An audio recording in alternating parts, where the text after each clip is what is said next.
কথা বলেই সে মোবাইল আবার নিজের পাঞ্জাবির পকেটে রেখে দিল। তারপর মহিলার দিকে তাকিয়ে বলল, এখন এই শুয়োরের বাচ্চাটাকে কোথায় পাবো সেটা আপনি জানেন? মহিলা চোখ মুছে কাপা কণ্ঠে বললেন, বাবা বাবা, এই সময় ওই শয়তানটাকে গ্রামের শেষ মাথার বাজারে বটগাছের নিচে বসে থাকে স্কুল কলেজে যাওয়া আসা মেয়েদের দেখতে। এহসানের চোখে মুখে যেন আগুন জ্বলতে লাগলো। নিজের গায়ে চাদরটা ঠিক করতে করতে বলল, চলুন, আজ ওর শেষ দিন হবে ইনশাল্লাহ। তার কণ্ঠে এমন অদ্ভুত দৃঢ় এক ভয়ঙ্কর প্রতিশোধের ঝলক ছিল। এ বলেই সে দ্রুত পা চালিয়ে বেরিয়ে গেল, আর মহিলা তার ঠিক পেছনেই ছুটলেন। মেহনুর চুপচাপ দাঁড়িয়ে সব দেখছিল। এহসানের চোখে সে এক ভয়ঙ্কর প্রতিশোধের আগুন দেখতে পাচ্ছিল। আজ যদি সে ওই ছেলেটাকে হাতে পায়, তাহলে ওর যে নিকৃষ্ট মৃত্যু হবে তা বলার অপেক্ষা রাখে না। দীর্ঘশ্বাস ফেলেই সে ট্রেতে রাখা চায়ের কাপ তুলে নিল। নিজের ভাবনার মধ্যে থেকেই এহসানের এটু চায়ের কাপে এক চুমুক নিয়েই রান্নাঘরের দিকে পা বাড়ালো। কিন্তু মন পড়ে রইল এহসানের দিকে। কি করবে আল্লাহই জানেন। এহসান গাড়ির সামনে সিটে বসে আছে। চোখে মুখে কঠিন রাগ ফুটে উঠেছে, তবে নিজেকে শান্ত রাখার চেষ্টা করছে। জয়নাল নিঃশব্দে গাড়ি চালিয়ে যাচ্ছে। পেছনে বসা মহিলা চুপচাপ চোখ মুছছেন, মাঝে মাঝে ফুপিয়ে উঠছেন। একসময় গ্রামের শেষ মাথার বাজারের কাছাকাছি পৌঁছে গেছেন তারা। বটগাছের কয়েক হাত দূরেই জয়নাল গাড়ি থামিয়ে দিল, কারণ শিকার সামনে। এহসান ধীর পায়ে নেমে পড়ে। চারপাশে একবার দেখে নিল, মহিলাদের দিকে তাকিয়ে বলল, নেমে আসুন আর দেখিয়ে দিন কোথায় আছে ওই কুত্তার বাচ্চা। মহিলা গাড়ি থেকে নামলেন। কিছু মুহূর্ত এদিক ওদিকে তাকালেন, তারপর আঙ্গুল উঁচিয়ে কাপা গলায় বললেন, ওই দেখো বাবা, ওই যে ওই কুকুরটা। এহসান তার দৃষ্টি অনুসরণ করলো। বটগাছের নিচে একটা বাইকে বসে থাকা এক যুবক সিগারেট হাতে নিয়ে আয়েশ করে টান দিচ্ছে। চোখে মুখে খারাপ হাসির ছিলে। এহসান এক দৃষ্টিতে তাকিয়ে রইল। চোখের সামনে শুধু একটাই দৃশ্য ভেসে উঠেছে, লজ্জায়, দুঃখে, অপমানে আত্মহত্যা করা এক নিষ্পাপ মেয়ে আর তার মায়ের কান্না। সে ধীরে ধীরে নিজের চাদরটা টেনে অর্ধেক মুখ ঢেকে নিল। তারপর শান্ত গলায় মহিলার দিকে তাকিয়ে বলল, আপনি ওর সামনে যান, আমি আছি। মহিলা এহসানের চোখে ভয়ঙ্কর প্রতিশোধের ছায়া দেখলেন, কিন্তু আজ আর ভয় পেলেন না, বরং ভরসা পেলেন। সে ধীরে ধীরে হাঁটতে লাগলেন, আর এহসান ঠিক তার পেছনে। মহিলা থরথর করে কাঁপতে কাঁপতে এগিয়ে গেলেন ছেলেটার সামনে। এক মুহূর্ত সে কিছু বুঝে উঠতে পারল না, তারপর তাচ্ছিল্যের হাসি ছড়িয়ে বলল, কিরে বুড়ি, তোর মেয়েকে যেমন মজা করে খেয়ে উপরে পাঠিয়েছি, তোকে কি এবার পাঠাবো? তারপর সে এহসানের দিকে তাকিয়ে চোখ সরু করে বলল, এই মুখ ঢাকা, তুই কার সঙ্গে এসেছিস রে? তোর কোন বাপকে নিয়ে এসেছিস? আমি তোদের... ব্যাস, এরপর আর কিছু বলতে পারল না সে। বিদ্যুৎ গতিতে এহসানের ডান হাত উঠে এলো, আর সমস্ত শক্তি দিয়ে সে ছেলেটার বা গালে এমন এক থাপ্পড় কষালো যে দাঁতগুলো রক্তের সাথে ছিটকে পড়ল। আকাশে বাতাসে যেন মুহূর্তে গর্জন ছড়িয়ে পড়ল। ছেলেটা ঠিকভাবে দাঁড়িয়ে থাকতে পারল না। এক পাশে টলমল করে লুটিয়ে পড়ল মাটিতে। মুখ থেকে গড়গড় করে রক্ত ঝরছে। এহসান তখন ধীরে ধীরে তার চাদর সরিয়ে নিল। মুখে তীব্র রাগ ফুটে উঠল। ছেলেটার চোখ ছানা বড়া। এ এহসান তালুকদার! তার কণ্ঠে ভয়, আতঙ্ক আর মৃত্যুর ছায়া নেমে এলো। সে জানত তার কুকর্মের কথা এহসান শুনে ফেলেছে, আর তার মানেই একটাই, মৃত্যু। সে ছটপট করে উঠে বসে, কোনোভাবেই পালানোর চেষ্টা করে, কিন্তু না, তা আর হয়ে ওঠে না। এহসান অজ্ঞেয় দৃষ্টিতে তেড়ে এসে তার বুক বরাবর একটা প্রচণ্ড লাথি বসায়। ছেলেটা আবার মাটিতে পড়ে গেল। এবার দম ফেলারও ক্ষমতা নেই। উহ, আর আর পারছি না। সে অসহায়ের মতো ছটপট করছে। এহসানের চোখে একটুও দয়া নেই, বরং আগুনের শিখার মতো জ্বলছে সেগুলো। তুই একটা জানোয়ার, নারীর সম্মান নষ্ট করেছিস, একটা নিষ্পাপ মেয়েকে মৃত্যুর দিকে ঠেলে দিয়েছিস। একথা বলেই সে ঝাঁপিয়ে পড়ে ছেলেটার চুল মুঠো করে ধরেই টেনে তুলল। ছেলেটার চিৎকার বাজারের বাতাস কাঁপিয়ে উঠল। এহসান তাকে মাটিতে টেনে হিঁচড়ে নিয়ে যেতে লাগলো। তার পেছনে ফিরে মহিলার দিকে তাকিয়ে বলল, এই সামা, আপনি গাড়িতে উঠুন আর প্রস্তুত হন নিজের মেয়ের খুনের ভয়ঙ্কর মৃত্যুর সাক্ষী হওয়ার জন্য। মহিলা কোনো কথা বললেন না। চোখ বেয়ে অঝোর ধারায় জল গড়িয়ে পড়ছে। তবে এই কান্নার ব্যথা নেই, এই কান্না প্রতিশোধের। গাড়ির দরজা খুলে মহিলা উঠে বসলেন। চোখের জল ফোটায় ফোটায় পড়ছে, কিন্তু মুখে কোনো শব্দ নেই। এহসানও উঠে বসে, তবে ওর এক হাত শক্ত করে চেপে আছে সেই জানোয়ারের চুল। গাড়ি ছুটতে শুরু করলো। সেটার শরীর পুরো রাস্তার সাথে লুটিয়ে গেল। বুক, মুখ, হাত, পা, মাথা ঘষতে যেতে লাগলো মাটির সাথে। আমায় মাফ করে দিন, আমি ভুল করেছি, মাফ করে দিন প্লিজ। আমি আর কোনো দিন নারী অসম্মান করব না, আল্লাহর দোহাই মাফ করে দিন। ছেলেটা একটার পর একটা চিৎকার করছে, গলার আর্তনাদ, কিন্তু এহসানের কানে সেই শব্দ পৌঁছায় না।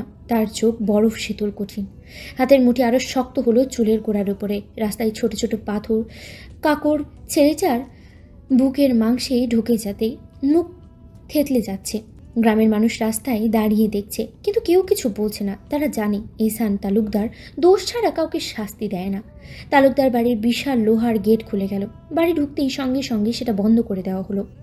ছেলেটা তখন প্রায় আধমরা, শরীরের প্রতিটা হাড় বোধ হয় চূর্ণ হয়ে গেছে, মুখ থুতনি থেতলে গেছে, বুকের মাংস কেটে রক্ত গলগল করে পড়ছে। তবুও সে নিস্তব্ধ হয়ে যায়নি, এখনো ফিসফিস করে বলছে, মাফ মাফ করে দিন। বাড়ির সদর দরজার সামনে সব মহিলারা দাঁড়িয়ে, ওদের চোখেও আতঙ্ক। সবাই জানে এহসান তালুকদারের বিচার করবে, তবে কেমন বিচার, এই একটাই প্রশ্ন মনে।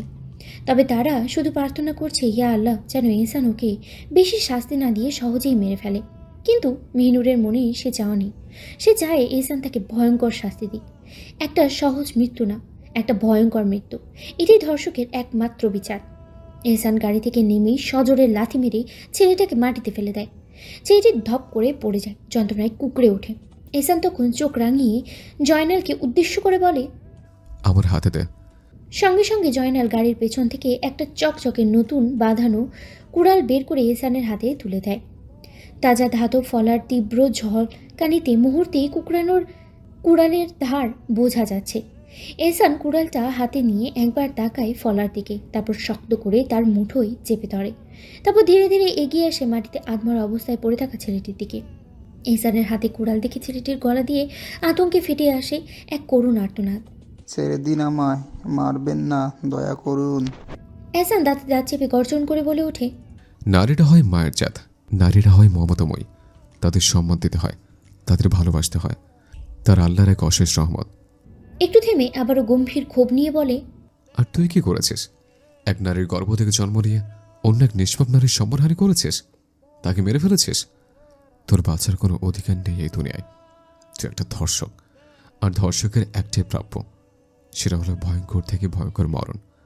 তাই তুই মরবি, আমার হাতে মরবি। তোদের জন্য আমার মা বোন আজও স্বাধীন নয়।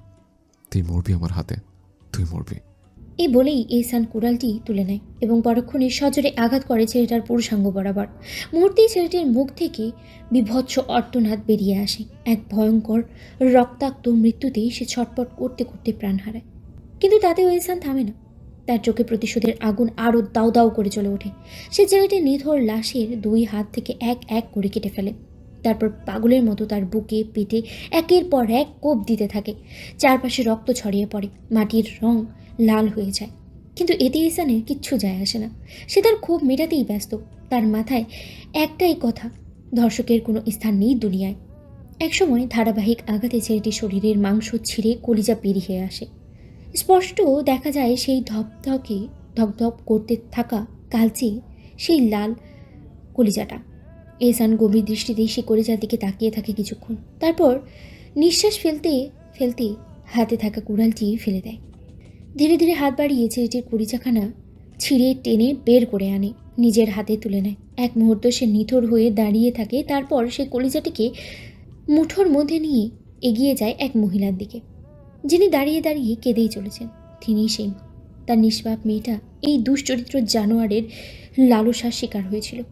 উনি এতটা ভয়ঙ্কর মৃত্যু দেখে, এতটা নির্মম শাস্তি দেখে আনন্দে কেঁদে ফেলেছেন। এমন শাস্তি দেখে যেন ওনার ভেতরে দহন কিছুটা প্রশমিত হয়েছে। এহসান মহিলার সামনে এসে সেই রক্তমাখা কলিজা উঁচিয়ে ধরে বলে, মা দেখুন, তৃপ্তি নেই দেখুন, আপনার মেয়ের খুনের কলিজা দেখুন মা। আমি আমার এক বোনের মৃত্যুর প্রতিশোধ নিয়েছি। দেখুন মা, এই কলিজা ভালো করে দেখুন, নিজের মনকে শান্তি দিন। মহিলা কথা বলতে পারে না, কান্নায় ভেঙে পড়ে, এহসানের পায়ের উপরে পড়ে যান। এহসান বিস্মিত হয়। সে দ্রুত কলিজাটা ছুঁড়ে ফেলে দিয়ে হাঁটু গেড়ে বসে পড়ে ওনার সামনে। তখনই উনি থরথর করে কাঁপতে কাঁপতে বলে ওঠেন, তোমার সালাম বাবা, তুমি যা করেছো তা আমার আপন ছেলেও করতো না। তুমি সত্যিকারের পুরুষ, তুমি এক সিংহ, তুমি ন্যায়ের সিংহ। ধন্য তোমার জননী, ধন্য যে ওনার গর্ভে তোমার মতো সিংহের জন্ম হয়েছে। আমি কৃতজ্ঞ বাবা, কৃতজ্ঞ। কিন্তু কিভাবে প্রকাশ করব খুঁজে পাচ্ছি না। এহসান গম্ভীর দৃষ্টিতে ওনার দিকে তাকিয়ে থাকে, তারপর ধীর গলায় বলে, পৃথিবীতে একজন নারীবাদে আমি সব নারীকে নিজের মা আর বোন মনে করি। একটু থেমে বলে, তাই সেক্ষেত্রে আপনি আমার মা, আপনার মেয়ে আমার বোন। আমি আপনার বোনের মৃত্যুর প্রতিশোধ নিয়েছি। এতে আপনি আমার প্রতি কৃতজ্ঞ কেন থাকবেন? বরং আমি আপনার প্রতি কৃতজ্ঞ যে আপনি আমার বোনের খুনিকে আমার সামনে এনে দাঁড় করিয়েছেন। এ কথা শুনে সেই মা আবারও কেঁদে ওঠেন। ঘৃণায়, আনন্দে, বেদনায় সব অনুভূতি সংমিশ্রিত একাকার হয়ে যায়। এহসান দৃঢ় গলায় বলে, যে পুলিশ আপনাদের কেস নেয়নি তার নামটা বলে যান শুধু, মা। দেখবেন কি অবস্থা করি আমি ওদের। মহিলা নিজের চোখ মুছে সোজা তাকিয়ে বললেন, ওনার নাম হামিন আহমেদ। বাবা, তুমি ওরেও ছাইরো না। এহসান গভীর শ্বাস নিল, যেন নিজের ভেতরের আগুনকে আরও প্রশমিত করতে প্রতিশোধের প্রতিজ্ঞায়। তারপর কঠিন কণ্ঠে বলল, চিন্তা করবেন না, ওর এই দুনিয়া আমি আর টিকে থাকতে দিব না, ইনশাল্লাহ। আপনি পারেছেন। আর আপনার ছোট মেয়েকে আমার আরেক বোনকে বলুন নিশ্চিন্তে থাকতে। আজকের পর থেকে গ্রামে এমন কোনো জঘন্য কাজ হবে না, ইনশাল্লাহ। এই বলে এহসান উঠে দাঁড়ায়। চারপাশে মাথা নিচু করে দাঁড়িয়ে থাকা নিজের লোকদের দিকে তাকালো এক নজর রাগ নিয়ে, যারা ভয়ে আর অপরাধ বোধে কুঁকড়ে গেছে। কঠোর দৃষ্টিতে সবাইকে এক পলক দেখে নিয়ে সে গর্জে উঠে বলল, তোমাদেরকে আমি বাল ফালাতে রাখছি নিজের আওতায়? যে একটা মেয়ে এই গ্রামে ধর্ষিত হলো আর তোমরা কিছু জানতে পারলে না? একদিন বলেছিলাম না, যদি কোনো বখাটে ছেলেকে গ্রামে দেখো তবে হাত পা ভেঙে দেবে। আজ তোমাদের কারণে এই দিনটা দেখতে হচ্ছে। ফের থেমে নিজেকে সামলিয়ে বলে, এরপর থেকে দিনে 4 জন, রাতে 4 জন, সবাই মিলে পুরো গ্রাম পাহারা দেবে, যেন আমার কোনো মা বোনের ইজ্জত আর কখনো হরণ না হয়। মনে থাকবে? সবাই একসাথে মাথা নিচু করে সম্মতির ইঙ্গিত দিল। এহসান এবার গেটের দিকে এগিয়ে গেল, কারণ তাদের বাড়ির সামনে মাঠের মধ্যে সেখানে অপেক্ষা করছে গ্রামের বহু মানুষ। রক্তমাখা শরীরে এহসান যখন গেট পেরিয়ে সামনে গিয়ে দাঁড়ালো, তখন সবাই পথ ছেড়ে দিল, যেন সে এক যুদ্ধজয়ী যোদ্ধা। তার পেছনে তার লোকজন আর সেই অসহায় মা, যিনি এবার বিজয়ের হাসি নিয়ে বাড়ির দিকে ফিরে যাচ্ছেন। এহসান রক্তমাখা শরীরে ধীরে ধীরে মাঠের মাঝখানে গিয়ে দাঁড়ায়। মুহূর্তেই পুরো গ্রামের মানুষ ভয় আর বিস্ময়ে একপাশে সরে গিয়ে গোল হয়ে দাঁড়ায়। সবার চোখে আতঙ্ক, কৌতূহল আর এক ধরনের সম্মান। রক্তের দাগে ভেজা জামার দিকে একবার তাকিয়ে এহসান মুখ তুলে চাইল। গভীর তীক্ষ্ণ দৃষ্টিতে সে গ্রামবাসীর দিকে তাকিয়ে বলল, এটা কোনো ভালো মানুষের রক্ত নয়, এটা এক জানোয়ারের রক্ত, এক ধর্ষকের রক্ত। তার কণ্ঠের কঠোরতায় বাতাস কাঁপল। পুরো মাঠ নিস্তব্ধ হয়ে গেল। কিছুক্ষণ চুপচাপ থাকার পর গ্রামবাসীরা নিজেদের মধ্যে ফিসফিস করতে শুরু করলো, ও এই জন্য মেরেছে? হ্যাঁ, ভালোই করেছে। এখন মা বোনেরাও অন্তত নিরাপদ থাকবে। এহসান এবার গর্জে উঠল, তার কণ্ঠে দৃঢ় প্রতিজ্ঞা গলায় বলল, খবরদার, এরপর থেকে যদি দেখে এই গ্রামের মাটিতে দাঁড়িয়ে কেউ আমার কোনো মা বোনের অসম্মান করেছে, তাহলে খোদার কসম আমি এহসান তার কলিজা টেনে ছিঁড়ে আনতেও দুবার ভাববো না। তাই গ্রামের যুবক ভাইরা সাবধান। তারপর একটু থেমে আবারও বলল, আর শোনো, যদি এই গ্রামে কখনো কোনো মেয়ে বিপদে পড়ে, কেউ তাকে উত্ত্যক্ত করে, তাহলে সঙ্গে সঙ্গে প্রতিবাদ করো। একা না পারলে অন্যদের ডাকো। আর যদি কারো সাহস না থাকে তাহলে সরাসরি আমার কাছে আসবে। তালুকদার বাড়ির দরজা সবসময় খোলা আছে তোমাদের জন্য। আজকের পর থেকে এই গ্রামের নারীর অসম্মান যেন আর কখনো না হয়। সে হাত উঁচিয়ে বলল, নারীরা আল্লাহর রহমত, তাদের সম্মান দিতে না পারলে মানুষ হওয়ার বৃথা।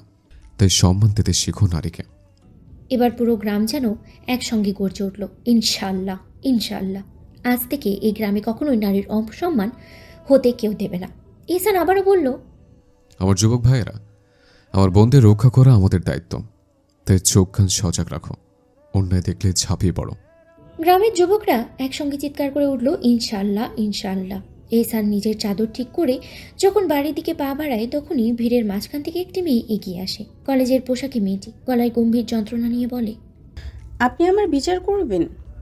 তার কণ্ঠের দৃঢ়তায় এহসান থমকে দাঁড়ায়। সাথে সাথে পুরো গ্রাম নিস্তব্ধ হয়ে যায়। এহসান ধীরে ধীরে পিছনে ফিরে মেয়েটির দিকে তাকায়, গভীর দৃষ্টিতে তার দিকে চেয়ে বলে, কি বিচার বোন, বলো তুমি? মেয়েটি মাঠের চারপাশে একবার চোখ বুলিয়ে নেয়। চারপাশে হাজারো চোখ তার দিকে তাকিয়ে। কিন্তু আজ সে ভয় পাবে না। আজ সে বাঁচবে অথবা মরে যাবে, কিন্তু আর চুপ থাকবে না। সে ধীরে ধীরে হাত তোলে, সাদা আঙ্গুল লক্ষ্য করে ইশারা করে এক যুবকের দিকে। তারপর এক মুহূর্ত চুপ থেকে হঠাৎ ডুকরে কেঁদে ওঠে, কাপা গলায় বলে, এই যে আমার চাচাতো ভাই শিহাব। আমার বাবা মা মারা যাওয়ার পর আমি চাচার বাড়িতে থাকি, আর প্রতি রাতে এই নরপশু আমার ঘরে এসে আমাকে ধর্ষণ করে। শুধু সেই নয়, নিজের বন্ধুদেরও নিয়ে আসে, আমার শরীর বিক্রি করে টাকা কামায়। আমার চাচা কিছু জানে না, কিন্তু আমার চাচি, উনি তো নিজেই লোক এনে আমাকে ব্যবসার পণ্য বানিয়েছেন। মেয়েটির কণ্ঠস্বর পাথরের মতো শক্ত, চোখে জল নেই, কারণ সে এতদিনে কান্নার শক্তিও হারিয়ে ফেলেছে। তারপর সে চিৎকার করে ওঠে, আপনি এর বিচার করবেন। আমি এ আশায় এত বড় সত্যিটা বললাম, যাতে আপনি এদের ভয়ঙ্কর মৃত্যু দেন। আপনি মারবেন এদের। গ্রামের লোকেরা স্তব্ধ, কেউ কল্পনাও করতে পারেনি এত বড় সত্যি এতদিন গোপন ছিল। এদিকে মেয়েটি যখন শিহাবের দিকে আঙ্গুল তোলে, তখনই ছেলেটি দৌড়ে পালাতে চেষ্টা করে, কিন্তু তার সে সুযোগ হয় না। মুহূর্তের মধ্যে গ্রামবাসীরা ঝাঁপিয়ে পড়ে তাকে ধরে ফেলে। তার চিৎকার শোনা যায়, কিন্তু কেউ করুণার দৃষ্টি দেয় না। তার চাচিকেও টেনে বের করে আনা হয়। এহসান এবার কঠিন গলায় বলে, তুমি বিচার পাবে বোন, কঠিন বিচার, এমন বিচার যা দেখে অন্যরা কেঁপে উঠবে। তারপর গ্রামবাসীদের উদ্দেশ্যে বলে, এই নোংরা মহিলাকে অর্ধেক গলা পর্যন্ত মাটিতে পুঁতে দাও। তারপর মহিলারা শুধু তোমরাই আমার নির্যাতিত বোন সব পাথর নিক্ষেপ করে তার জীবন শেষ করবে। এরপর শিহাবের দিকে তাকিয়ে বলে, আর পুরুষেরা এটুকু মাটিতে পুঁতে ফেলো। তারপর যতক্ষণ না সে মরে ততক্ষণ পাথর মারো। এরপর লাশ পাঁচের বড় গাছের সাথে ঝুলিয়ে দাও, যাতে আগামী 100 বছর এই গ্রামে আর কেউ এমন কাজ করার সাহস না পায়। তোমরা আছো বলে আমি এর বিচার নিজ হাতে নিলাম না। গ্রামের বুক কাঁপিয়ে মুহূর্তের মধ্যেই ঝাঁপিয়ে পড়ল উত্তেজিত জনতা। রাগে ফেটে পড়ে চোখ, কণ্ঠে তীব্র ধ্বনি। তাদের থামানোর ক্ষমতা কারো নেই, ইসানের কথায়ও নেই। এটাই এই গ্রামের অলঙ্ঘনীয় নিয়ম। কোনো পুরুষ যদি কোনো নারীকে অসম্মান করে, তবে তার শাস্তি মৃত্যু। বড়দের কণ্ঠে এই কথার উচ্চারণ মানেই চূড়ান্ত আদেশ। বিচার চলতে দেরি হয় না। উন্মত্ত জনতা ফাঁসির দড়ি গাছের ডালে ঝুলিয়ে দেয়। বাতাস ভারী হয়ে ওঠে আতঙ্কে, পাখিরা যেন আর ডাকে না। আর যদি কোনো নারী পরকীয়ায় লিপ্ত হয়, তবে অর্ধেক মাটিতে পুঁতে পাথর নিক্ষেপ। এ এক ভয়ঙ্কর শাস্তি। পাষাণ হৃদয়ের মানুষেরাও পাথর হাতে নিলে রক্ত হিম হয়ে আসে। কিন্তু এই নিয়ম ভাঙার সাহস কার? আরও সেই নিষ্ঠুর বিচারের আয়োজন করা হয়েছে। ছেলে ও তার মা দুজনকে পাশাপাশি মাটিতে পুঁতে ফেলা হয়েছে। শুধু মাথা দুটো বেরিয়ে আছে, নিঃশ্বাস নিতেই কষ্ট হচ্ছে তাদের। চারপাশে দাঁড়িয়ে থাকা মানুষের চোখে কোনো মায়া নেই, শুধু কঠিন শাসনের প্রতিচ্ছবি। এহসান তাদের সামনে একটা চেয়ারে বসে, তার পাশে দাঁড়িয়ে আছে সেই মেয়ে যার জীবন এতদিন নরকের আগুনে পড়েছে। ওদের সামনে রাখা হয় পাথর, বড় ছোট, শক্ত, কঙ্কর। এহসান মেয়েটির দিকে পাথর এগিয়ে দিয়ে বলে, নাও, তুমি শুরু করো। মেয়েটি কাপা হাতে একটি পাথর তুলে নেয়। প্রথম পাথরটি তার হাত থেকে একটু ধীরেই পড়ে, কিন্তু তারপর আর সে থামে না। পাগলের মতো একের পর এক পাথর ছুঁড়তে থাকে। তার রাগ, তার ঘৃণা, তার সমস্ত যন্ত্রণা সে উগড়ে দেয় পাথরের আঘাতে। গ্রামের মহিলারাও যোগ দেয়। তারা পাথর ছুঁড়ে মাটির নিচে থাকা সেই নারীকে শাস্তি দেয়। এদিকে গ্রামের পুরুষেরা শিহাবকে পাথরের আঘাতে থেতলে দেয়। ওরা চিৎকার করতে থাকে, আমাদের ভুল হয়েছে, মাফ করে দিন। কিন্তু এহসান বজ্র কণ্ঠে গর্জে ওঠে, নারীর অসম্মান যে করবে তার একটাই প্রাপ্য, যা হলো এমন ভয়ঙ্কর মৃত্যু। তোদের আরো কঠিন শাস্তি হওয়ার উচিত ছিল, কিন্তু তাও তোদের দয়া করা হলো। তারপর মেয়েটির দিকে তাকিয়ে বলে, বোন, তুমি নিজের ক্ষোভ মেটাও, যত ইচ্ছে মারো, এই তোমার প্রতিশোধ। এহসান আর দাঁড়ায় না। সে ধীর পায়ে তালুকদার বাড়ির দিকে হাঁটতে থাকে। তার পেছনে তখনও পাথর পড়ার শব্দ, আর মাঝে মাঝে শোনা যায় এক ঝাঁক নারীর তৃপ্তির হাসি। শিহাব ও তার মা শেষবারের মতো চিৎকার করে ওঠে। তারপর সব কিছু নিস্তব্ধ হয়ে যায়। সদরদরজার পর্দার আড়ালে দাঁড়িয়ে সব দেখছিল বাড়ির মহিলারা, কিন্তু কেউ খুব বেশি কষ্ট পাননি, বরং তাদের চোখে ছিল এক ধরনের প্রশান্তি। আজ এক পাপের অবসান হয়েছে। মেহনুরও এতক্ষণ চুপচাপ দেখছিল, কিন্তু যখন ইহসান গেটের বাইরে চলে যায়, তখন সে ধীর পায়ে উপরের ঘরে উঠে আসে। আজ ইহসানকে খুন করতে দেখে তার একটুও ভয় লাগেনি, একটুও কষ্ট হয়নি, কারণ সে ছিল একজন ধর্ষক, আর ধর্ষকের একটাই শাস্তি, ভয়ঙ্কর মৃত্যু। মেহনু দ্রুত আলমারি খুলে ইহসানের জন্য একটি লুঙ্গি, চাওয়াল আর মেসওয়াক বের করে। দীর্ঘশ্বাস ফেলে হাতের কাপড়গুলো একবার দেখে নেয়, তারপর ধীর পায়ে নিচে নেমে আসে। নিচে এসে দেখে মাদ্রাসা থেকে ফিরে বাচ্চারা এখন নাস্তার জন্য টেবিলে বসেছে। মেহনুর একটু এগিয়ে যেতেই সবাই একসঙ্গে সালাম দেয়। আসসালামু আলাইকুম ছোট আম্মা। সে মৃদু হেসে জবাব দেয়, ওয়ালাইকুম আসসালাম ওরহমতুল্লাহ। কেমন আছো তোমরা? সবাই একসাথেই বলে, আলহামদুলিল্লাহ ভালো, আপনি কেমন? মেহনুর মুচকি হেসে বলে, আলহামদুলিল্লাহ, আমিও ভালো আছি আল্লাহর রহমতে। তারপর নিজের হাতে থাকা লুঙ্গি আর টাওয়ালের দিকে একবার তাকিয়ে বাচ্চাদের উদ্দেশ্যে বলে, আচ্ছা, এগুলো কেউ একটু কষ্ট করে পুকুর ঘাটে রেখে আসবে। ইমরান কৌতূহল নিয়ে বলে। মেনুর কিছুটা বিব্রত হয়ে পড়ে। এখানে আমিনা বেগমও আছেন। সে চুপ করে গেলে আমিনা বেগম নিজেই বলে ওঠেন। হ্যাঁ হ্যাঁ, বলো তো কেন? মেনুর লজ্জা গেলে নেয়, এরপর শান্ত কণ্ঠে বলে। তোমার ছোট আব্বা এখন গোসল করবেন, এর জন্য এগুলো রেখে আসো, নয়তো পরে এসে তাড়া দেবেন এগুলোর দেওয়ার জন্য। এরিসার সাথে সাথেই বলে। ও আচ্ছা, তাহলে দাও, আমি রেখে আসছি। মেনুর কাপড়গুলো এলিসার হাতে তুলে দেয়। এলিসা এগুলো নিয়ে পুকুর ঘাটের দিকে হাঁটতে শুরু করে। পুকুর ঘাটে পৌঁছেই সে জয়নালকে দেখে বলে। জয়নাল চাচ্চু, ছোট আব্বার গোসলের সবকিছু আমি পুকুর ঘাটে রেখে এসেছি, ছোট আম্মা পাঠিয়েছেন। জয়নাল মাথা নাড়িয়ে বলে। আচ্ছা মা, আমি জানিয়ে দেব। এলিসা বাড়ির ভিতরে ফিরে যায়। এদিকে এহসান ধীরে ধীরে গেট দিয়ে প্রবেশ করে। চোখ পড়তেই দেখে জয়নাল মাটির ঘাস থেকে রক্ত পরিষ্কার করছে। এতক্ষণে লাশ নর্দমায় ফেলে দেওয়া হয়েছে। এহসান আদেশের কণ্ঠে বলে। জয়নাল, এদিকে আয়। এটা অন্য কেউ করে নেবে। জয়নাল হাতের ব্রাশ অন্য একা হাতে নিয়ে এহসানের দিকে এগিয়ে আসে আর বলে। জি ভাইজান, বলুন। এহসান একটু থেমে বলে। হাসিবুরে ফোন দিয়েছিস? জয়নাল মাথা নাড়িয়ে বলে। ও ভাইজান, হাসিব রাফি রে মাইরা তার কলিজা ছিঁড়া লাশ এক জঙ্গলে জ্বালাই দিছে। এহসান মৃদু হেসে বলে। যাক, শান্তি পেলাম। তো এক কাজ কর, তৈরি হ। আজ অফিসে সুইডেন থেকে কয়েকজন আসবে, তাদের সাথে বোর্ড মিটিং আছে। তো আমি আর তুই কি মিটিংটা সেরে আসি। আচ্ছা ভাইজান। এহসান তখন গম্ভীর গলায় বলে। বাইরে থেকে কাউকে ডেকে বল আমি গোসলের কাপড় দিতে। পুকুরে ডুবিয়ে হারাম রক্ত পরিষ্কার করতে হবে। জয়নাল তখন উচ্ছ্বাস নিয়ে বলে। ভাইজান, আফরানের কাপড় তো পুকুর পারে, আফরানের বেগম পাঠাইছে। এহসান ভ্রুকুচকে বলে। আমার বেগম পাঠিয়েছে? জি ভাইজান, এরিসা আম্মায় আমারে কইছে। এহসান মৃদু হাসে। ধীরে ধীরে সামনে হাঁটতে থাকে। তার মনে একটা তৃপ্তির অনুভূতি কাজ করে। তার বেগম তার কথাটা অন্তত একবার হলেও ভাবলো, এটাই অনেক। আল্লাহর কাছে লাখো কোটি শুকরিয়া। এদিকে মেহিনুর বাচ্চাদের নাস্তা করিয়ে উপরের ঘরে চলে আসে। উদ্দেশ্য সব কিছু গুছিয়ে ফেলা। আজকে সকাল ছিল রক্তাক্ত, কিন্তু তারপরেও এক ধরনের প্রশান্তি ছড়িয়ে আছে বাতাসে। বাড়ির উঠোনে রক্তের শেষ চিহ্নটাও মুছে ফেলা হবে। তারপর শুরু হবে আরেক দিন, যেখানে ন্যায় বিচার প্রতিষ্ঠিত হয়েছে। আর অপরাধীদের জন্য কোনো করুণা নেই। মেনুর ঘরে ঢুকে দ্রুত ঘর মুছতে ব্যস্ত হয়ে পড়ে। ঠিক তখনই দরজা ঠেলে এহসান ভিতরে প্রবেশ করে। কিন্তু মেহনুর তা টের পায় না, কারণ এহসান সোফার কক্ষে দাঁড়িয়ে আর মেহনুর ব্যস্ত বিছানা চাদর ঠিক করতে। পরিপাটি চাদর গোছাতে গোছাতেই হঠাৎ মেহনুর অনুভব করে কেউ একজন ধীর পায়ে তার দিকে এগিয়ে আসছে। সে টের পেয়েও মুখ তোলে না, কারণ সে জানে তার চোখ খুব বেশি বেপরোয়া। যদি একবার এহসানের দিকে তাকায় তো সে চোখ ফেরাতে পারবে না। তার নিজের মনকে বোঝায় সে কিছুতেই টের পায়নি। শুধু ব্যস্ততার অজুহাতে চোখ নামিয়ে চুপচাপ কাজ করতে থাকে। কিন্তু এহসান কি এত সহজে তাকে ছেড়ে দেবে? পর্দা সরিয়ে সে ধীরে ধীরে এগিয়ে আসে। কাঁধে ঝুলে থাকা সাদা তোয়ালে থেকে এখনও টপটপ করে পানি পড়ছে। পরনে স্বাভাবিক লুঙ্গি, চুলের ভেজা ভাঁজগুলো থেকে সৌরভ ছড়িয়ে রয়েছে। একদম মেহনুরের পাশে দাঁড়িয়ে এহসান নিজের চুল মুছতে থাকে, আর সেই চুলের ভেজা পানি এসে পড়তে থাকে মেহনুরের কাঁধে। এহসানের শরীর থেকে ভেসে আসা সুগন্ধ এক প্রকার তীব্র ধাক্কা দেয় মেহনুরের মনে। তার হৃৎপিণ্ড দ্রুত লাফিয়ে ওঠে। হাতের কাজও কেন জানি এলোমেলো হয়ে যেতে চায়। পানি পড়ার অনুভূতিতেই চমকে উঠে বিরক্ত নিয়ে মেহনুর মুখ তুলে বলে। কি সমস্যা আপনার, এমন করছেন কেন? এহসান ম্লান হেসে নিজের কাঁধের তোয়ালেটা বিছানায় ছুড়ে দেয়। অতঃপর কোনো পূর্বাশর্ত ছাড়াই হাত বাড়িয়ে মেহনুরের কোমর জাপটে ধরে নিজের বুকের সাথে শক্ত করে টেনে নেয়। মেহনুর হতভম্ব হয়ে যায়। সাধারণ এই মুহূর্তে তার প্রচণ্ড রাগ ঘৃণা হওয়ার কথা, কিন্তু কেন যেন রাগ হচ্ছে না, বরং এক ধরনের অদ্ভুত অনুভূতি মনের গহীনে ঢেউ তুলছে নিজ মনে। লজ্জায় শরীর কাঁপতে থাকে। মনে হয় যেন এই লজ্জায় সে মাটির সাথে মিশে যাবে। এহসান মেহনুরের চোখে গম্ভীর হয়ে চেয়ে বলে। সমস্যার কথা আর কী বা বলবো জান, প্রথম সমস্যাটাই তো তুমি।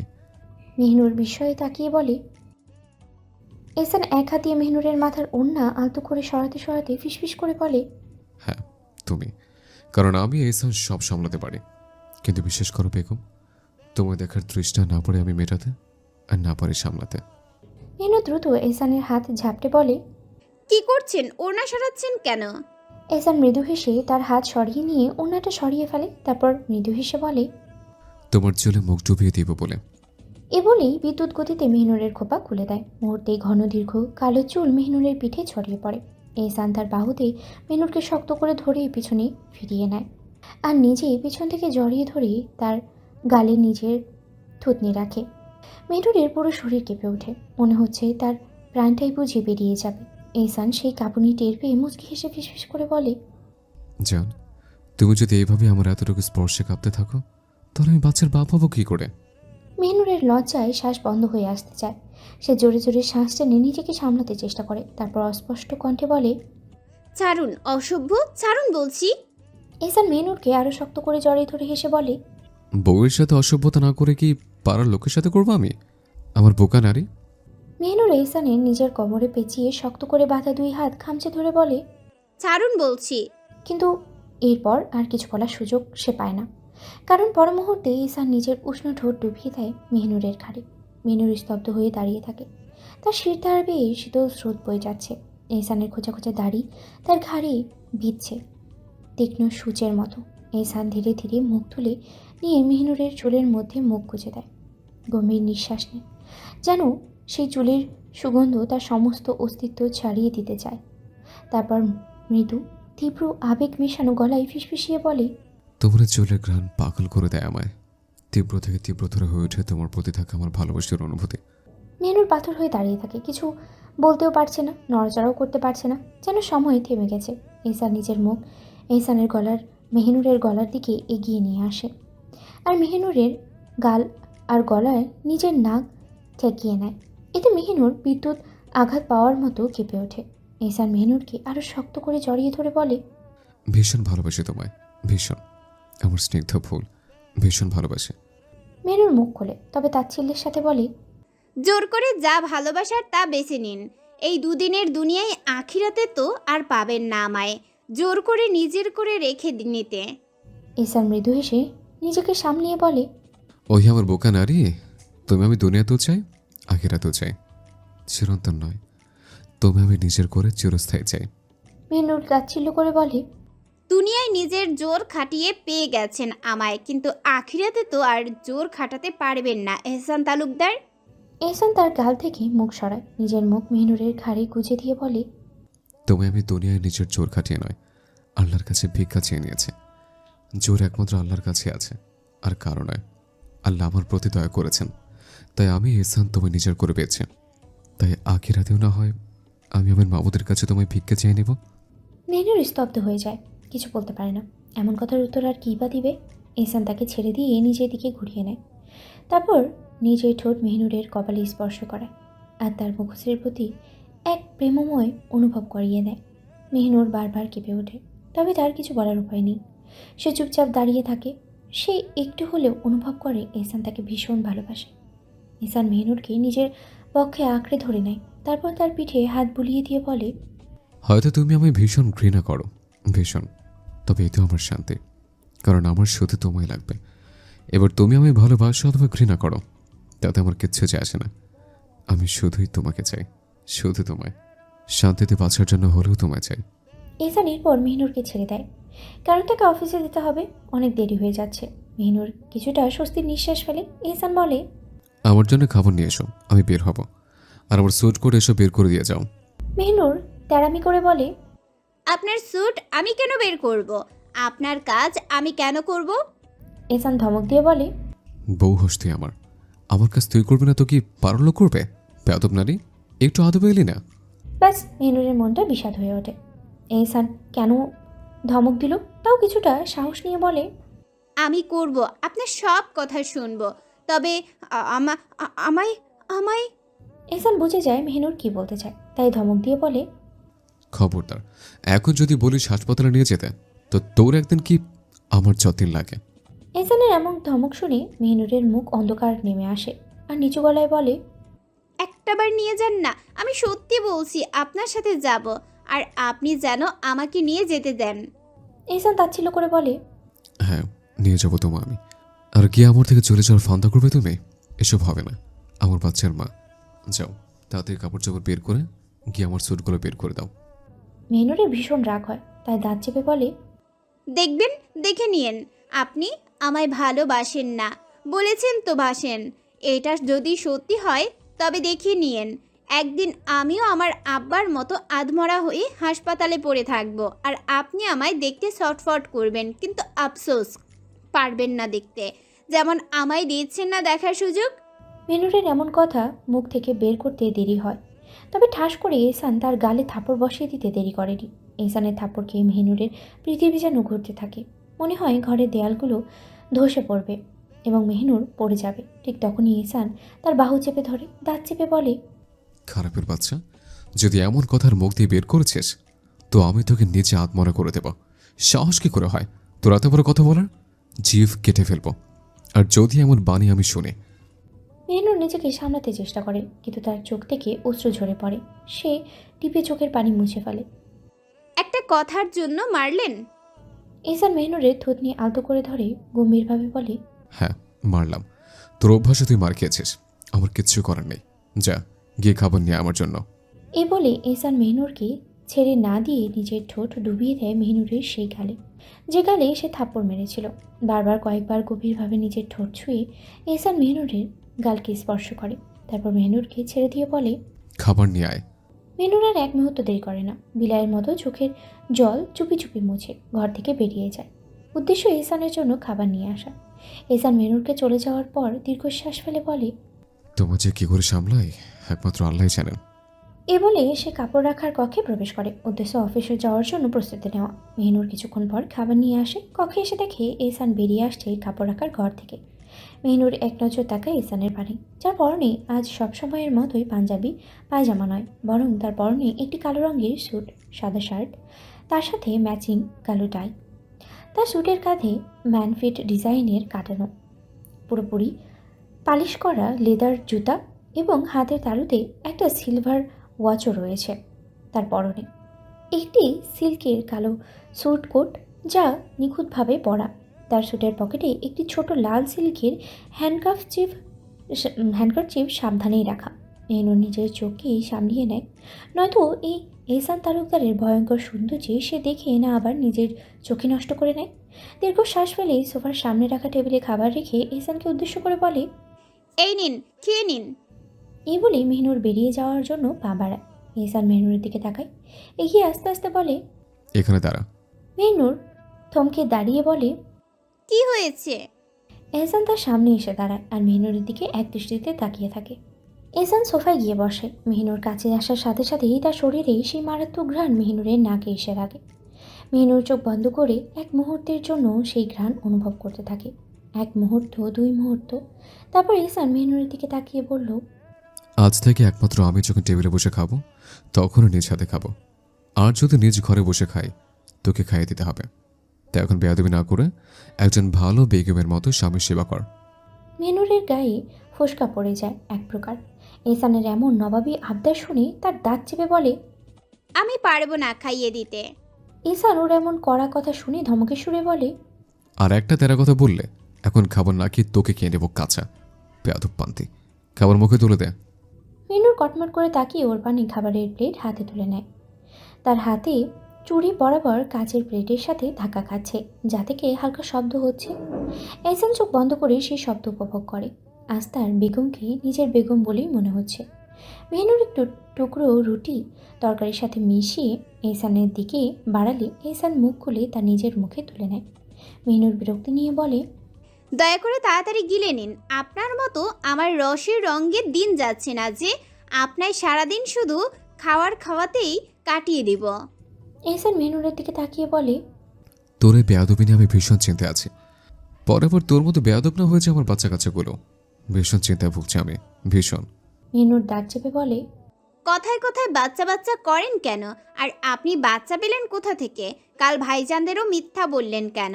এত খারাপ কেন আপনি? এহসান মৃদু হেসে বলে, আজ না কাল তুই তোমার বাচ্চার মা হবি, তাই আগে চিন্তা মাথায় নিয়ে নিলাম। এখন তো আমায় খারাপ বল আর ভালো। মেহনুর রেগে ফুঁসে উঠে বলে, এমন স্বপ্ন কখনো বাস্তব হবে না এহসান তালুকদার। আপনি সারা জীবন নির্বংশ থাকবেন, নির্বংশ। যদি আমায় নিজের বাচ্চার মা বানাতে চান তো। এহসান মৃদু হেসে বলে, চুপ থাক বেয়াদব পান্তি, দেখে নিস তুই হবি আমার বাচ্চার জন্মদাত্রী জননী। মেহনুর এহসানের মুখে খাবার পুড়ে দিয়ে বলে, এই অসভ্য, জবান দিয়ে দয়া করে আর কোনো বাণী বের করবেন না। দয়া করে মাফ করুন। নাউজুবিল্লাহ মাবুদ, তুমি আশ্রয় দাও আমায়। ঈশান হাসতে হাসতে বলে, আচ্ছা, আর কিছু বলবো না, রাতে এসে বলবো। এখন যাওয়ার সময় হয়ে এসছে, পানি খেয়ে দে। মেহনুর বিরক্তি নিয়ে বলে। হাতে কি গজব পড়েছে যে পানিও আমার খাইয়ে দিতে হবে? ঈশান ভেবেচিন্তে বলে, হ্যাঁ, দিতে হবে। আর গজব আমার হাতে না পড়লেও তোর জবান একদিন পড়বে। এই যে কথা বলতে বলিস, এই জবান দিয়ে। মেহনুর এহসানের দিকে পানির গ্লাস এগিয়ে দেয়। ও ঠোঁটে গ্লাস ঠেকিয়ে দেয়। এহসান নিজ হাতে পানির গ্লাস তুলে নিয়ে বিসমিল্লাহ বলে 3বারে পানি খেয়ে নেয়। পানির গ্লাস টেবিলে রাখতেই মেহনুর নিজের হাতে প্লেট টেবিলের উপরে রাখে।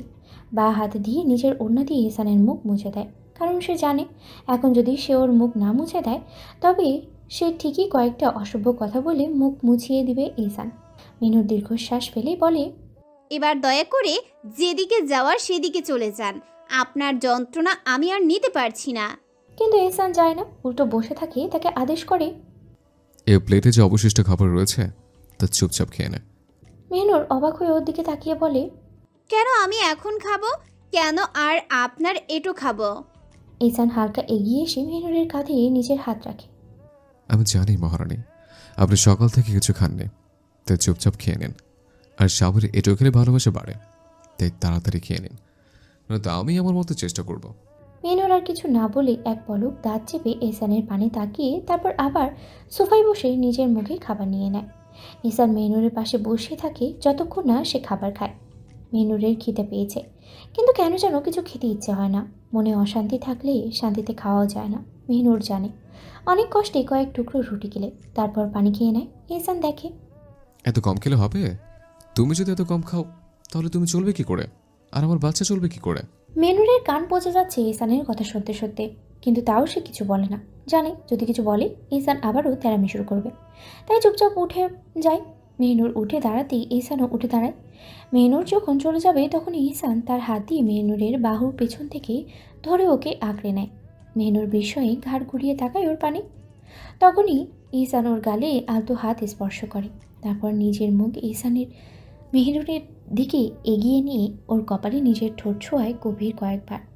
এরপর কপাল থেকে মুখ তুলে মেহনুরের চোখের দিকে কয়েক মুহূর্ত তাকিয়ে ওর গালে হাত রেখে নিজের বৃদ্ধা আঙ্গুল দিয়ে স্পর্শ করতে করতে বলে, যেমন শান্ত আছো তেমনই থাকো। আমি আসার আগ অব্দি কোনো চালাকি করিও না। যদি এমন কিছু করো তবে বুঝতেই পারছো এর ফল কতটা ভয়ঙ্কর হবে। মেহনুর কিছু বলে না, শুধু এক দৃষ্টিতে তাকিয়ে থাকে এহসানের দিকে। এই পুরুষের জন্যই আজ তার বাবা চাচারা হসপিটালে পড়ে আছে। আব্বা আধমরা, অথচ সেই এই পাপিষ্ঠ পুরুষের অধীনে দাঁড়িয়ে আছে।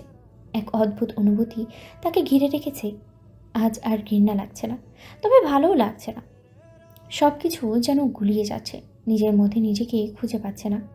মেহনুর এহসানের দিকে অপলকভাবে তাকিয়ে এসব ভাবনায় ডুবে থাকে। এহসান তার নারীর চোখে এই দৃষ্টি আজ আবার দেখতে পায়, যা সে সেদিন ছাদে পেয়েছিল। আজও আবার পেয়ে গেলে ভয়ঙ্কর সুন্দর তার নারীর এই দৃশ্য।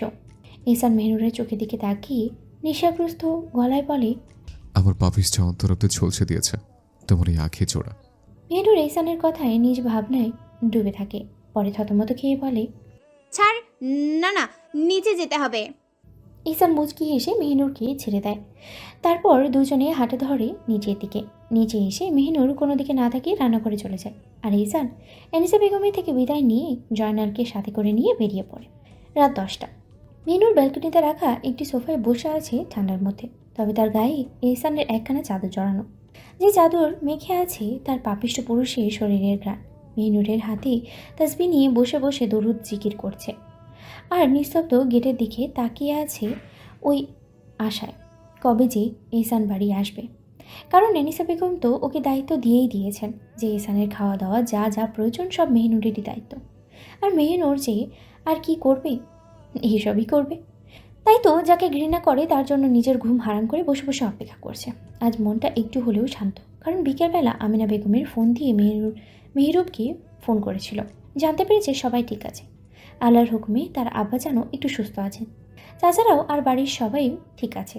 সব ভাবতে ভাবতেই গাড়ির শব্দ কানে আসে। স্পষ্ট দেখতে পায় তার পাপিষ্ঠ পুরুষ হাজির। তাই আর এক মুহূর্ত দেরি না করে তাড়াতাড়ি উঠে দাঁড়ায়। তারপর গায়ের চাদরখানা সোফায় রেখে তাড়াতাড়ি পা চালায়, উদ্দেশ্য সদর দরজা খুলে দেওয়া। যেমন ভাবা তেমন কাজ। তাড়াতাড়ি নিচে চলে আসে, এসে সদর দরজার দিকে হাত বাড়ায়। এদিকে এহসান যেই না বাইরে থেকে দরজা খোলার জন্য পকেট থেকে চাবি বের করে দরজায় লাগাতে যাবে, তখনই হুট করে দরজা খুলে যায়। এহসান কিছুটা থমকে যায়, কারণ এটা তার সাথে প্রথমবার হলো। দরজার দিকে চোখ যেতেই তার মন প্রাণ অন্তর পর্যন্ত ঠান্ডা হয়ে যায়। প্রশান্তি চলে আসে আপনা আপনিই তার ভেতরে। অজান্তেই এক চিলতে হাসি ঠোঁটের কোণায় ফুটে ওঠে। তার নারী যে দাঁড়িয়ে আছে তার সামনে, তার স্নিগ্ধ ফুল দাঁড়িয়ে আছে, তবে আজও তাকে কবুতরের বাচ্চার মতনই লাগছে। নামাজের হিজাবে যে পড়ে আছে সে। এহসানকে এভাবে নিজের পানে তাকিয়ে দেখছে দেখে মেহনুর ওকে উদ্দেশ্য করে সালাম দেয়। আসসালামু আলাইকুম। সালাম দেওয়াটা তাদের সবারই অভ্যাস। কেউ বাড়িতে প্রবেশ করলে, কেউ সারাদিন পরে বাড়িতে ফিরলে, বা সারাদিন পরে তাদেরকে দেখলে মেহনুরের সালাম দেওয়ায় ধ্যান ভাঙে। এহসান মুচকি হেসে বলে, ওয়ালাইকুম আসসালাম। এই বলে এহসান বাড়িতে প্রবেশ করার দোয়া মনে মনেই পড়ে। বাড়িতে পা রাখে। এহসান ভেতরে আসতেই মেহনুর দরজা লাগিয়ে দেয়। তখনই এহসান ওর পানে ভ্রু কুচি করে তাকিয়ে বলে, কি রে কবুতরের বাচ্চা, এখনো ঘুমানিস না কেন? কবুতরের বাচ্চা এমন উক্তি শুনে মেহনুরের কপাল কুচকে আসে, তবে এসব ছেড়ে বলে, আপনাকে খাইয়ে দাইয়ে উদ্ধার না করে কি করে ঘুমাই বলুন তো? জোর করে রেখেছেন তো এনে নিজের সেবা করাতে। এহসান মৃদু হেসে সোফার দিকে এগিয়ে যায় এবং নিজের হাতে থাকা ব্যাগগুলো সোফার উপরে রেখে দেয়। অতঃপর মেহনুরের দিকে এগিয়ে এসে কোনো কিছু না বলেই হুট করে মেহনুরকে নিজের কোলে তুলে নেয়। হঠাৎ এমন হওয়ায় মেহনুর চমকে ওঠে। কিছুক্ষণ সময় নেয়, অতঃপর বুঝে কি হলো তার সাথে। বুঝতে পেরেই তেতে উঠে বলে, কি করছেনটা কি নামান বলছি, এভাবে কোলে তুললেন কোন কারণে? এহসান মেহনুরের দিকে তাকিয়ে ওর কোমরে রাখা নিজের হাত আরও শক্ত করে ধরে হেসে বলে, প্রতিদিন তো তোকে দু একবার করে কোলে নিতে হয় কোনো না কোনো কারণে, কিন্তু আজ তো কোনো কারণ পেলাম না, তাই এমনিই নিলাম। অভ্যাস হয়ে গেছে তো তাই। মেহনুর বিরক্ত নিয়ে বলে, এই আপনি না সারাদিনে বাড়ি ফিরলেন, তাহলে ক্লান্ত লাগে না একটুও? ক্লান্ত হন এসব নাটক করতে? এহসান সিঁড়ি বেয়ে উপরে উঠতে উঠতে বলে, সারা দিনের কে, সারা জীবনের ক্লান্তি উড়ে যায় নারী যখন তোমার এই নিষ্পাপ মুখশ্রী পানে তাকায় আমি। এহসানের এমন কথা শুনে মেহনুর কিছুক্ষণ চুপ থেকে বলে, হয়েছে, নাটক বন্ধ করুন। এহসান দীর্ঘশ্বাস ফেলে বলে, তোমার কাছে নাটক হতে পারে, তবে আমার কাছে এটাই চিরসত্য। এ বলে এহসান ওর এক হাতে যত্নে কোমরে চেপে নিজের আপন নারীকে সযত্নে ঘরে নামিয়ে দেয়। মেহনুর এহসানের থেকে ছাড়া পেয়ে স্বস্তির নিঃশ্বাস নিতে নিতে নিজে নিজেকেই বলে, আল্লাহ মাবুদ। এহসান ওকে বলে, কিছু বললি মেহনুর? ওর পানে তাকিয়ে বলে, দয়া করে গোসল টোসল করে নিচে আসুন, আমি খাবার দিচ্ছি। এহসান দীর্ঘশ্বাস ফেলে বলে, কোনো ভর্তা আছে আজকে খাবার ভোজনে? মেহনুর ওর কথায় একটু ভেবে বলে, না, নেই। এহসান ওদিকে তাকিয়ে বলে, তাহলে যা, আমার জন্য কোনো কিছু একটা ভর্তা তৈরি কর, আমার ইচ্ছে হচ্ছে তোর হাতের ভর্তা খেতে। এহসানের এমন আদেশ শুনেই মেহনুর বলে, শুকরিয়া আদায় করুন, আপনার মতো পাপিষ্ট পুরুষের জন্য আমি নিজের ঘুম হারাম করে আপনায় খাইয়ে দিচ্ছি, আর এখন নাকি আপনায় আমি ভর্তা বানিয়ে দেব? পারবো না আমি এসব ফালতু কাজ এই মাঝরাতে। এহসান মেহনুরের কথা শুনে ধমক দিয়ে বলে, প্যাতপ নারী, তুই আর আদৌ পেলি না? এখন যদি আমি ভর্তা দিয়ে ভাত খেতে না পারে, তো সোজা তোকে কাচ্চা চিবিয়ে খেয়ে নিয়ে শুক্রিয়া আদায় করবো। যা গিয়ে ভর্তা তৈরি কর। এ বলেই এহসান কাপড় রাখার কক্ষে প্রবেশ করে, উদ্দেশ্য লুকিয়ে নিয়ে আসা। মেহনুর আর কি করবে? সে বেহায়া বিলায়ের মতোই তর্ক করেও জিততে না পেরে নিচে রান্নাঘরে চলে আসে। অতপর নিজ পাপিষ্ট পুরুষের জন্য ভর্তা তৈরি করতে থাকে। একটা ডিম সিদ্ধ করে নেয় আর কতগুলো শুকনো মরিচ ভেজে নেয়। গরুর মাংসের তরকারির পাত্র থেকে কয়েক টুকরো মাংস নিয়ে নেয়। তারপর পেঁয়াজ সব কিছু নিয়ে ডিম ভর্তা, মাংস ভর্তা আর শুকনো মরিচ ভর্তা তৈরি করে নেয়। একটা লেবু কেটে নেয়। একটা প্লেটে পরিমাণ মতো ভাত বেড়ে নেয় আর ভাতগুলো বাটিতে নিয়ে টেবিলে রেখে আসে। ভর্তাগুলো বাটিতে নিয়ে টেবিলে রেখে আসে। টেবিলের উপরে যখন পানির জগ থেকে গ্লাসে পানি রাখছিল, তখনই মেহনুর লক্ষ্য করে এহসান সিঁড়ি বেয়ে নেমে আসছে, ফোন ঘাঁটতে ঘাঁটতে, যার এলোমেলো ভেজা চুল আর পরনে কালো একটা টি শার্ট আর সাদা লুঙ্গি। সাথে সাথে নিজের চোখ নামিয়ে নেয়, নয়তো এই চোখ বরাবরই ওই পাপিষ্ট পুরুষের দিকেই যাবে। কী এক নির্লজ্জ চোখ! ছি! এসব মনে মনেই আওড়াচ্ছে মেহনুর। তখনই এহসান ওর পাশে এসে দাঁড়ায়। সাথে সাথে ওর শরীরের ঘ্রাণ মেহনুরের নাকে এসে লাগে। মেহনুর নিজেকে স্থির করার জন্য এক লম্বা ঘন শ্বাস নেয়, কিন্তু এহসানের কাজই তো ওকে যন্ত্রণা দেওয়া। তাই ওর একদম নিকটে পিছনে এসে দাঁড়ায়, যার ফলে মেহনুরের অস্বস্তি 3 গুণ বেড়ে যায়। এহসানের ভেজা শরীরের ঘ্রাণ তাকে মাথোয়ারা করে তুলছে। এহসান কিছু সময় চুপ করে থেকে আলতো গলায় বলে, মানতে হবে কবুতরের বাচ্চা, তুই যতই ব্যর্থ হোস না কেন, কিন্তু কাছেরও বটে। মেহনুর নিজেকে সামলিয়ে নেয়, হালকা ঘাড় ঘুরিয়ে এহসানের পানে তাকিয়ে বলে, দয়া করে মায়া করে খাবারটা খেয়ে নিন। এহসান মেহনুরের কথায় দীর্ঘশ্বাস ফেলে, চেয়ার টেনে বসতে বসতে বলে, এবার মহারানী, আপনি আমায় দয়া করে একটু মায়ের সহিত খাবারগুলো আমার মুখে তুলে দিন। মেহনুর জানতো এই অসভ্য পুরুষ এমন কিছুই বলবে, তাই দাঁত চেপে ভাতের প্লেট হাতে তুলে নেয় আর মাংসের ভর্তা প্লেটে নিয়ে মাখাতে মাখাতে দাঁত চেপে চেপে ফিসফিস করে বলে। মন তো চাচ্ছে বিষ মিশিয়ে মেরে দিতে খাবারের সাথে। এহসান ওর এমন কথা শুনে মৃদু হেসে বলে, বেরোতে ফেলেছিস? নিজের মায়ের জড়িয়ে অনেক আগে, এখন আর নতুন কি করে মারবে?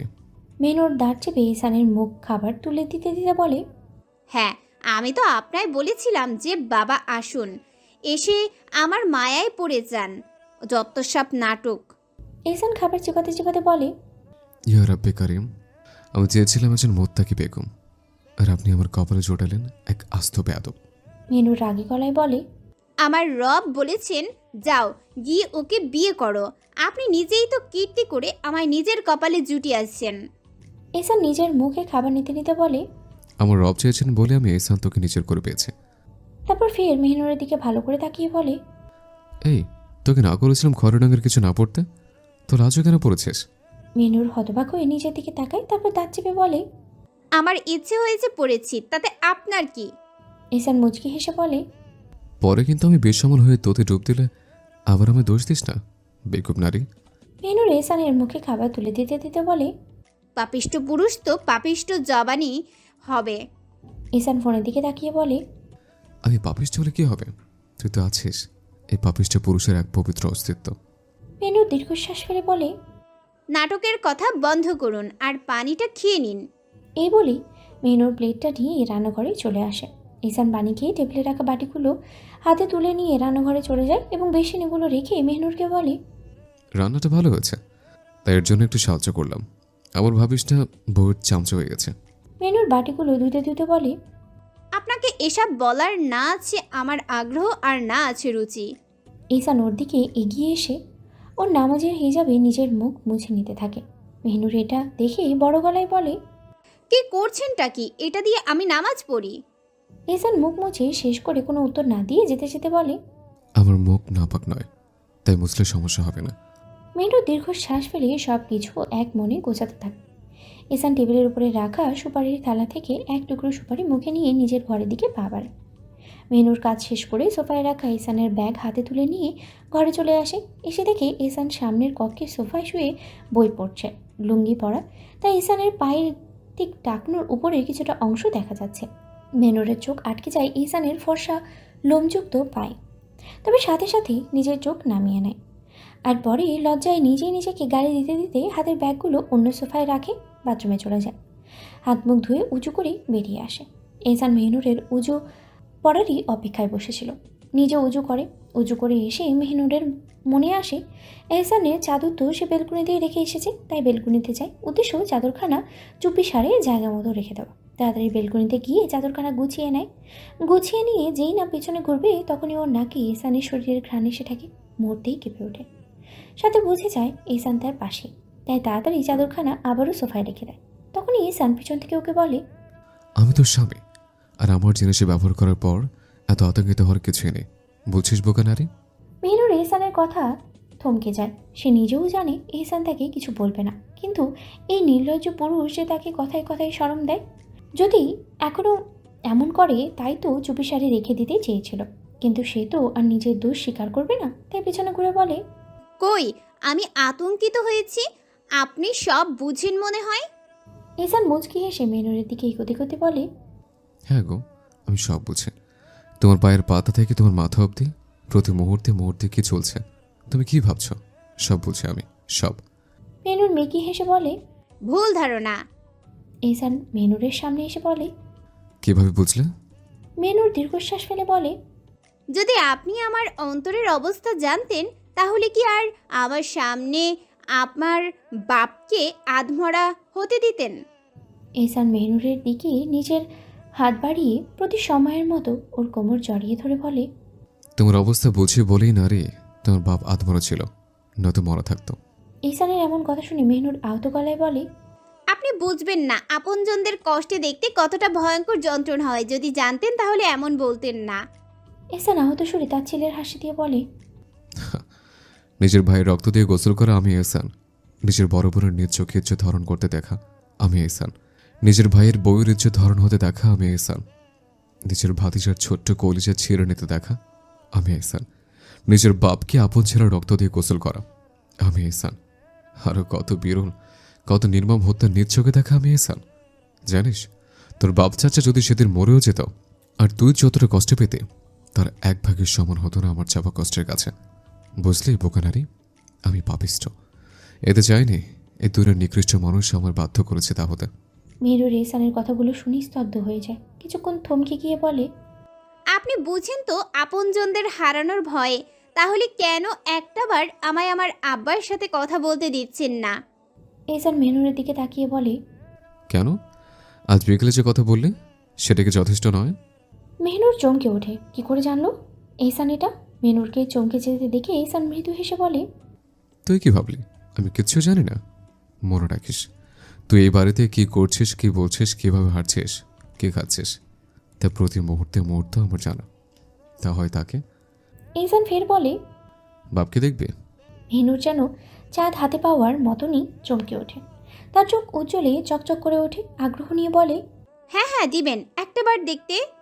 ঈশান মুচকি হেসে মেহনুরের কপালে নিজের কপাল ঠেকিয়ে বলে, একটা বার নয়, একদিনের জন্য দেখতে দিব, তবে আমার কয়েকটি শর্তে মেনে নিতে হবে।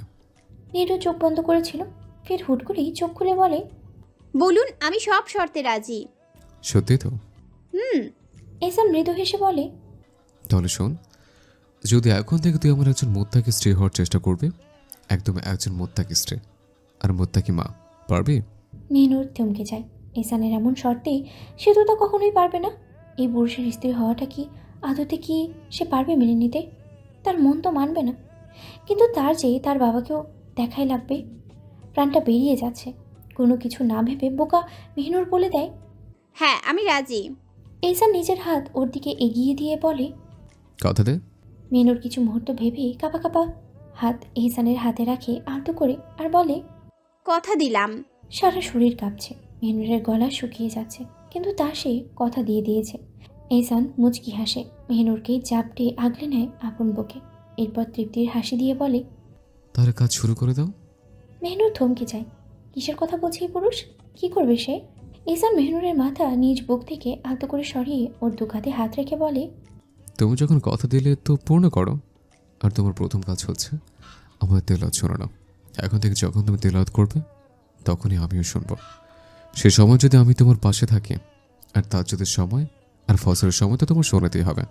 মেহনুর স্বস্তির নিঃশ্বাস ফেলে। সে তো ভেবেছিল ঈশান না আবার নিজের অধিকার চেয়ে বসে, কিন্তু এমন কিছুই হয় না। তখনই ঈশান বলে ওঠে, এই যে রাস্তা রেখো যে আমি তোমার অনুমতি ছাড়া তোমার উপর নিজের কৃতিত্ব ফালাবো না। তবে মেহনুর ঢোকিলে বলে, তবে তবে কি? ঈশান নিজের মুখ মেহনুরের কানের কাছে নিয়ে আসে, যার ফলে ঈশানের গরম উষ্ণ নিঃশ্বাস মেহনুরের গালে আছড়ে পড়ে। মেহনুর কেঁপে ওঠে। তখনই ঈশান ওর কানে ফিসফিস করে বলে, তবে কিন্তু দিনে কয়েকবার করে নেওয়া আর চুমু খাওয়া, এটা কিন্তু আমি তুমি অনুমতি দিলেও করব আর না দিলেও করব, বুঝলে আমার বোকা নারী? মেহনুর ঈশানের এমন কথা শুনে ওর বুক বরাবর ধুপ করে এক ধাক্কা দিয়ে বলে, চুপ করুন বেহায়া পুরুষ, লজ্জা করে না?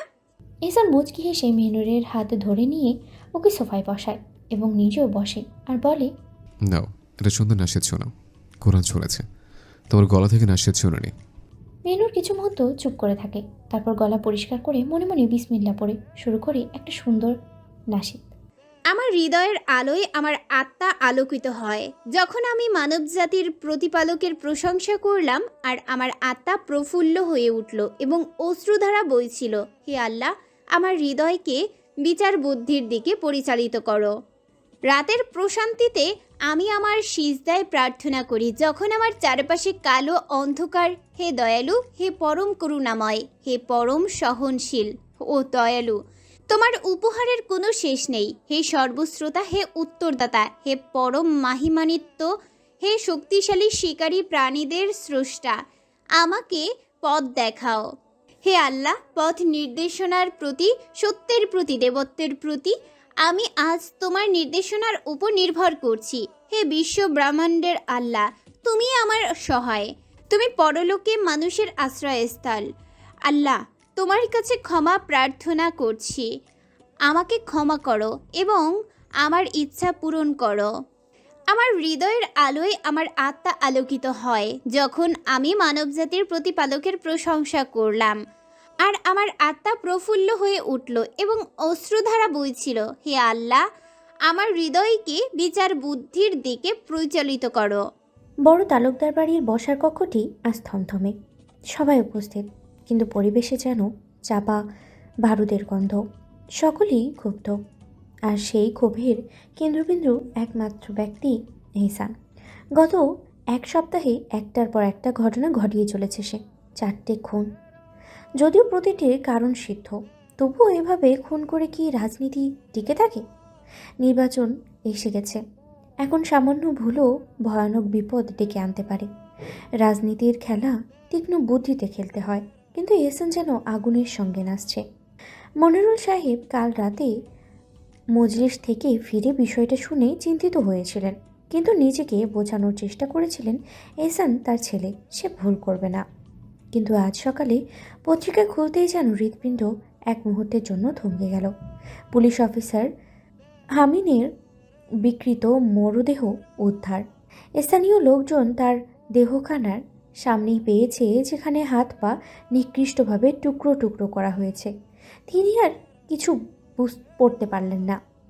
চোখ তুলে সরাসরি তাকলেন এহসানের দিকে। পত্রিকা টেবিলে ছুঁড়ে দিয়ে কঠিন শব্দে বললেন, এটা কি এহসান? তুমি কেন করেছো? এখন যদি কেউ টের পেয়ে যায়? এহসান ঠোঁটের কোণে মৃদু হাসি ফুটিয়ে বলল, আব্বা, এই পুলিশটা কি ছিল জানেন? কোনো অসহায় মানুষের কেস নিত না, ঘুষ খেত, অপরাধীদের পেছনে না ছুটে উল্টো তাদের রক্ষা করত। আমি শুধু ন্যায্য বিচার করেছি। মনিরুল সাহেব ভ্রু কুঁচকে পত্রিকার বাকি অংশ পড়তে থাকলেন। অফিসার হামিদ মাদক ব্যবসার সঙ্গে জড়িত ছিলেন। ধারণা করা হচ্ছে তারই কোনো সহকর্মী প্রতিশোধ নিতেই এই হত্যাকাণ্ড ঘটিয়েছে। তিনি দীর্ঘ নিঃশ্বাস ফেললেন। এহসান শান্ত গলায় বলে ওঠে, আব্বা, এসব বাদ দিন। আজ বিকেলে একটা বড় জনসভা আয়োজন করা হয়েছে, আপনাকে সেখানে থাকতে হবে। ভাইজান, আপনিও। মেনু তাড়াতাড়ি ঘর গুছিয়ে নিচ্ছে। তাড়াতাড়ি ঘরের কাজ শেষ করে রান্নাঘরে যেতে হবে, নাহলে পরে এহসান এসে এটা সেটা বলে ঝামেলা করবে। সে জানে এহসান ইচ্ছে করে তাকে বিরক্ত করার অজুহাত খোঁজে। সব গুছিয়ে নিয়ে কাপড় রাখার কক্ষে প্রবেশ করে মেহিনুর। সেখানে ঢুকেই বিরক্তিতে মুখ শক্ত করে ফেলল, কেননা এহসান বাচ্চাদের মতো সব এলোমেলো করে রেখেছে। শার্ট, পাঞ্জাবি, রুমাল সব এদিকে সেদিকে ছড়িয়ে আছে। মেহিনুর দীর্ঘ নিঃশ্বাস ফেলে সেগুলো একে একে গুছিয়ে রাখতে লাগলো, আর মনে মনে কয়েকটা গালি দিল এহসানকে। ঠিক তখনই বাইরে থেকে পায়ের আওয়াজ শোনা গেল। এহসান সেই মুহূর্তেই বুঝে গেল এহসান চলে এসেছে, তাই দ্রুত সব কাজ শেষ করে ধীর পায়ে দরজা খুলে বেরিয়ে এলো। উদ্দেশ্য কোনো দিকে না তাকিয়ে পারলে দৌড় দিয়ে ঘর থেকে বেরিয়ে যাওয়া। বেরিয়ে সামনাসামনি এহসানের চোখে চোখ পড়ে যায় মেহনুরের। এহসান ওর দিকে তাকিয়ে ভ্রু উঁচিয়ে বলল, কি রে কবুতরের বাচ্চা, দরজা বন্ধ করে কি করছিল ঘরে? মেহনুর কটমট করে তাকায় ওর পানে। এই পুরুষটা এমন আজব নাম ধরে কেন ডাকে সবসময়? কঠিন গলায় বলে, আপনি এসে যে এটা ওটা ছড়িয়ে রেখে যান, সেগুলোই গুছিয়ে নিজেকে উদ্ধার করছিলাম। এহসান মুচকি হেসে এক পা এগিয়ে এলো। ও, তাহলে সুন্দর করে বলা যায় না? বেয়াদবি কেন করিস? মেহনুর জানে এহসান আর এক পা এগুলে সে লজ্জায় মাটির সাথে মিশিয়ে যাবে, তাই দ্রুত পাশ কাটিয়ে চলে যেতে চায়। নয়তো এখন এসেই কোমর জড়িয়ে নিজের কাছে টেনে নিয়ে এক গাদা নির্লজ্জ কথা বলবে। তাই চুপিসারে কেটে পড়াটাই উত্তম। তাই কোনো কথা না বলে চুপচাপ এহসানের পাশ কাটিয়ে যেতে যেতে নিতে লাগলো। কিন্তু এহসান কি তাকে এত সহজে যেতে দেবে? সে আলতো হাতে মেহনুরের বাহু টেনে ধরে সামনে এসে দাঁড় করায়। তারপর নিঃশব্দে ওর কোমরে হাত রেখে ওকে শক্ত করে টেনে নিল নিজের বুকের মাঝে। আর মেহনুর চোখের দিকে তাকিয়ে বলল, কাল রাতের কথা মনে আছে তো? মেহনুর এতক্ষণ লজ্জায় চোখ নামিয়েছিল, কিন্তু এহসানের কথায় তার শরীর মুহূর্তেই জমে গেল। এহসান তার নিজের নারীর মুখশ্রী পানে এক পলক তাকায় চোখ নামালো। গালে হালকা লাল আভা, ঠোঁট কাঁপছে। এই স্নিগ্ধ সৌন্দর্য তাকে মুগ্ধ করে বারবারই। এহসান আলতো করে নিজের মুখ এহসানের মেহিনুরের দিকে এগিয়ে নিয়ে যায়, নিজের অধর ছুঁয়ে দেয় বারবার কয়েকবার মেহিনুরের কপালে। মেহিনুর চোখ বুজে নেয় লজ্জায়, চোখ বুজে নেয় মেহিনুরকে। কিন্তু কেন জানি না, এই পাপিষ্ট পুরুষের স্পর্শে অদ্ভুত এক শান্তি লাগছে। হৃদয়ের গভীরে যেন এক নতুন অনুভূতির জন্ম নিচ্ছে। এহসান ধীরে ধীরে ওর কপাল থেকে ঠোঁট সরিয়ে নেয়, কিন্তু এত সহজে ছাড়ার জন্য সে কি ওকে ধরে রাখিছে? সে তার মুখ আরও কাছে এনে মেহনুরের চোখে ঠোঁট ছুঁয়ে দিল। মেহনুর মুহূর্তেই কেঁপে ওঠে। এহসানের দাঁড়ের খচখচে স্পর্শ তার নরম ত্বকের সাথে মিশে গেল। এহসান মৃদু হাসল, তারপর আপন নারীর লজ্জা মাখা মুখখানের পানে কিছু মুহূর্ত তাকিয়ে থাকে। অতপর অতি যত্নে ওকে শক্ত করে জড়িয়ে নেয় আপন বক্ষস্থলে। মেহনুরও যেন স্বাভাবিকভাবেই মাথা রেখে দিল ওর বুকের ওপরে। এটাতে অভ্যস্ত হয়ে গেছে। আগে এই বুকে মাথা রাখলে শরীর কেমন জ্বলে উঠত, অথচ এখন এই পাপিষ্ট বুকের বাঁ পাশে মাথা রাখলে মনে হয় একটা নিরাপদ স্থান পেল। এহসানের বুকের গভীর থেকে ভেসে আসা টিপ টিপ আওয়াজ শুনতে পেল মেহনুর। এই শব্দ, এটি কি এহসানের হৃদস্পন্দনের? কেন এত জোরে চলছে? সে কান পেতে শুনতে লাগলো তার পাপিষ্ট পুরুষের হৃদয়ের গতি। কিছু মুহূর্ত একধানে শুনতে থাকে মেহনুর। এহসান মেহনুরকে চুপ থাকতে দেখে বলে, তাড়াতাড়ি তৈরি হয়ে নাও বেগম, সকালে নিয়ে যাচ্ছে, রাতে গিয়ে নিয়ে আসবো। মেহনুর কোনো উত্তর দিল না, শুধু শক্ত করে এহসানের বুকে মাথা রেখে রইল। এহসান আবারও বলে, আর শোনো, তোমার উপর ভরসা করে ওদের কাছে দিয়ে আসবো, কোনো তেরামি করো না, নইলে বুঝে নিও আমি কি করব। মেহনুর এহসানের বুকে মাথা রেখেই আস্তে মাথা নাড়ল। মনে থাকবে, শুধু নিয়ে যান। এহসান মৃদু হাসল। এটা আবদার রাখবে? মেহনুর চুপ রইল কিছু মুহূর্ত, তারপরে বলল, কি? এহসান দীর্ঘশ্বাস ফেলে বলল, আমি একবার জড়িয়ে ধরবে? মেহনুর স্তব্ধ হয়ে গেল, তারপর মলিন গলায় বলে, ধরতে পারবো, তবে ভালোবাসা নিয়ে নয়, ঘৃণা নিয়ে।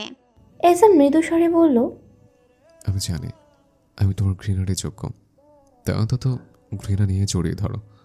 কিছুক্ষণ নীরব থাকার পরই মেহনুর আস্তে করে ওর হাত জড়িয়ে ধরল। এহসান এক মুহূর্ত দেরি করল না, ওকে আরো শক্ত করে নিজের বক্ষস্থলে জড়িয়ে নিল।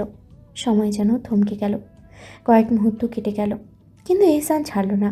মেহনুর হাঁপিয়ে উঠে ফিসফিস করে বলল, দম বন্ধ হয়ে আসছে, ছাড়ুন।